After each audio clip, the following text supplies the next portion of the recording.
What's up, creepers and geekers? Chris, the Atari Creep. How is everyone doing today?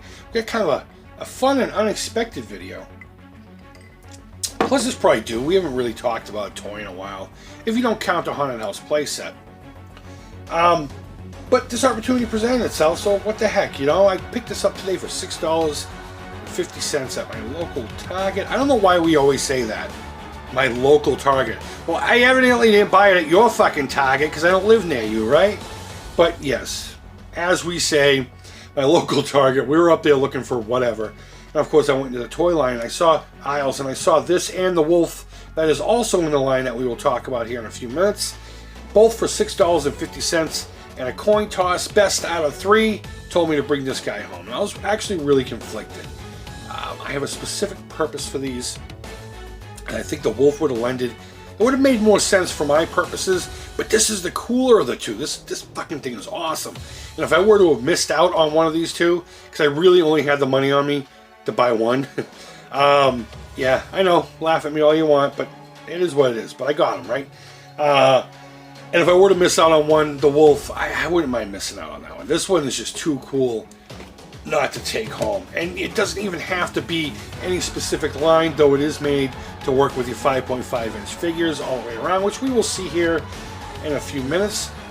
So just to be thorough, I suppose, if you've been living under a rock since January, what this is say your Battle Cat style toy. Funko released another line of their 5.5-inch Barbarian style, their Masters of the Universe He-Man style figures.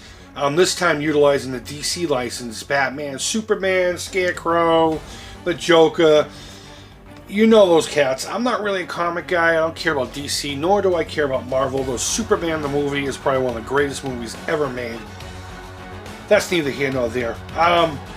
They made a line of figures for all those characters, and in this line they decided to take it the next step further, and they made what we would have called back in the day a vehicle.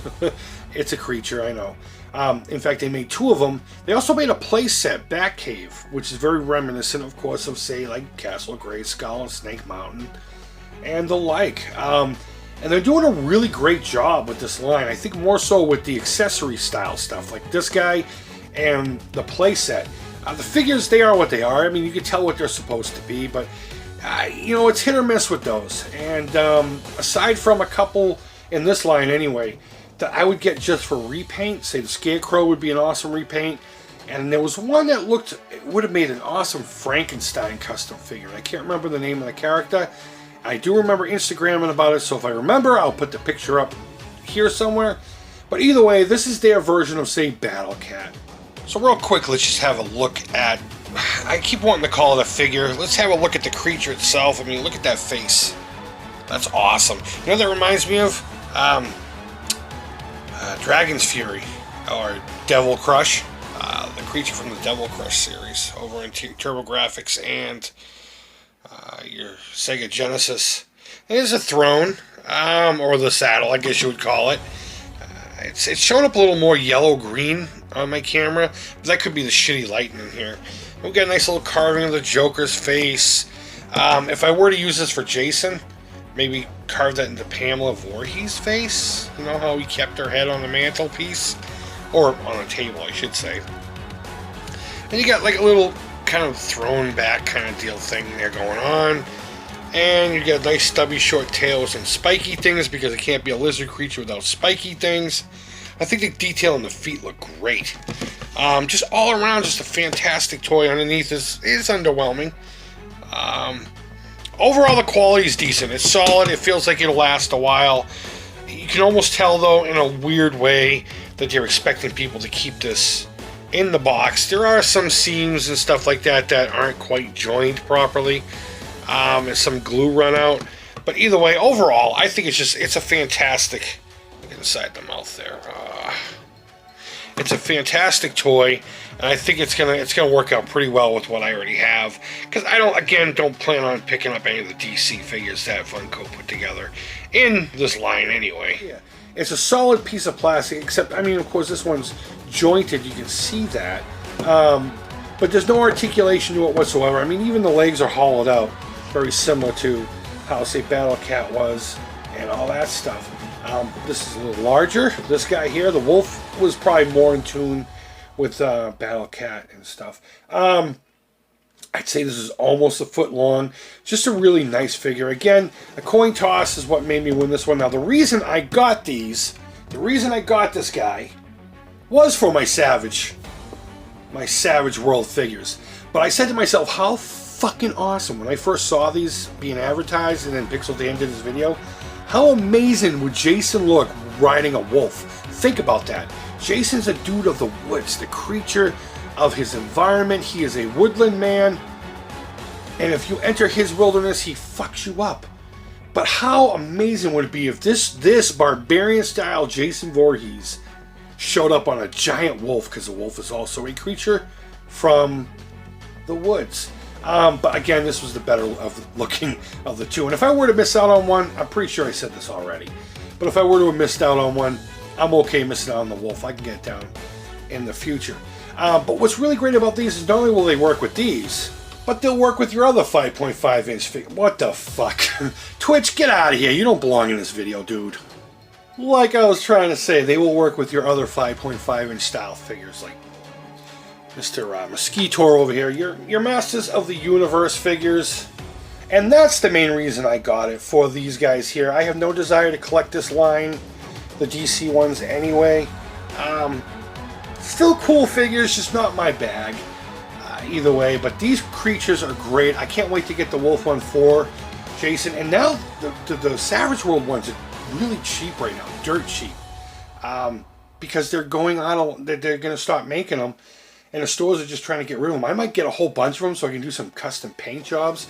And that's what we're going to probably do with him to begin with anyway. I don't know if I want to keep him this purple. And for right now, he is going to be Jason's ride. So I may sculpt Jason's mother's head here. How fucking cool would that be? So it's not just, say, the Joker's head. And do something with this throne. I don't know. Maybe I'll keep it the way it is, except for change this around a little. Make it look a little less Jokery. And make it look more barbarian, I guess you will. But yeah, that's my Joker beast that I'm going to use for my Savage World figures, and I was able to pick him up today for $6.50. You can't beat that. And I'll try to get the wolf. I'll try to get the wolf sometime next week. But you know, it is what it is. Look at Twitch. I find it funny that it was designed for these style figures, and Twitch fits on it the best. He looks pretty natural on it, but Twitch actually sits on it, and if I turn it upside down, he doesn't fall. But either way, guys, go ahead and let me know down in the comments what you think about these. Do you have any of the DC Primal Age figures? Did you start collecting them? I do really want to get the playset. I'd like to get the Batcave. God only knows where the fuck I would put it. And I will definitely be getting the wolf for my boy Jay here. And I don't know if I'm going to repaint this or not. Just leave it as is. I definitely want to change this. But either way, guys, go ahead and leave feedback. Thumbs up, thumbs down. All feedback to the creep is positive. And until next time. Oh, you know what? No, not until next time. So I drank both of these. And I don't know if anyone collects these kind of things. If you want this Coke can, be one of the first people to donate $5 or more to the Alzheimer's Association. Link is down below. In the next 24 hours, first person, I will try to pack this the best I can so it doesn't get crushed. And I'll send you out this new Coke can emptied that might still have some of my DNA on it from when I was enjoying this tasty beverage. And if you'd like, you can clone me. That'd be great. And I will also, of course, toss in an Atari 26 and 7800 dust cover for your cartridges, for your super awesome Atari cartridges. First to donate $5 or more gets these two things for free, for nothing, and you will be entered in 5 times plus, depending on how much, to win a 7800 gamepad. Guys, you have nothing to lose. You'll get all kinds of cool stuff. You could win a gamepad that's rad, and you'll be helping us to end Alzheimer's disease.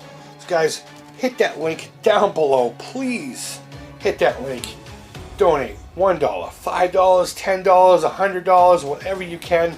A cup of coffee. All of it will help. But the first do 5 or more, we'll get these 2 things, and of course we'll have 5 entries into that Atari 7800 gamepad. And guys, until next time, thanks as always so much for watching. I really do appreciate it. Take care, keep it real, and bye-bye.